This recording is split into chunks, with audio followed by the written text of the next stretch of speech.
In this video, you'll learn how to use Potter USA silhouette die and pancake die combinations.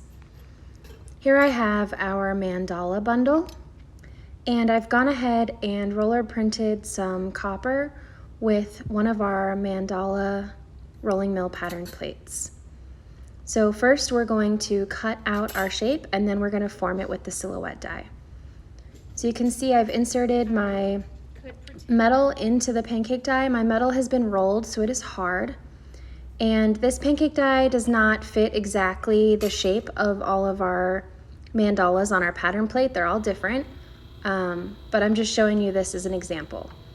So I've inserted my metal. I have spacers above and below, and I'm using the press, applying pressure and cutting the metal with my pancake die.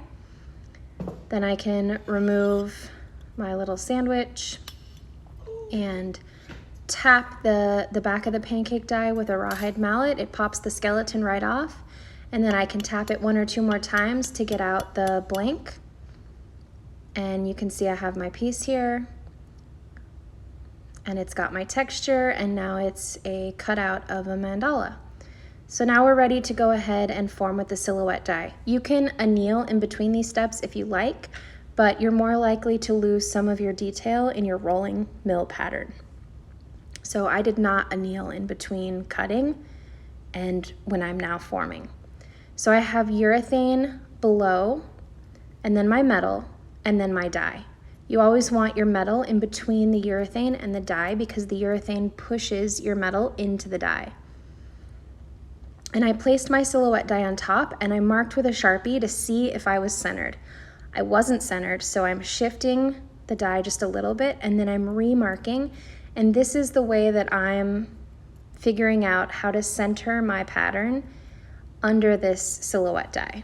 There are other methods people use. This is what I'm doing.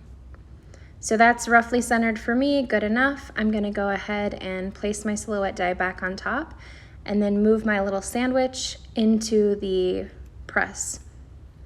And just try to carefully move it without shifting the piece. So again, your copper or your metal should always be between the urethane and the die. You can also do this with our contained urethane pots. They are meant to be used with silhouette dies. Here I'm just using a sheet of urethane, but I could use the pot if I wanted, the container. Okay, so then I'm just applying very light pressure. If you have an electric, you need to be careful here. It's easy to go too far and cut right through with the silhouette die, which is not what you want to be doing because it will puff unevenly if you do that. So gentle pressure, form it a little bit. You can always form it a little bit more. I'm happy with this, so I'm gonna go ahead and cut off that tab and clean it up. And I've cut my tab off, put a little patina on, and here I have my formed and cut mandala.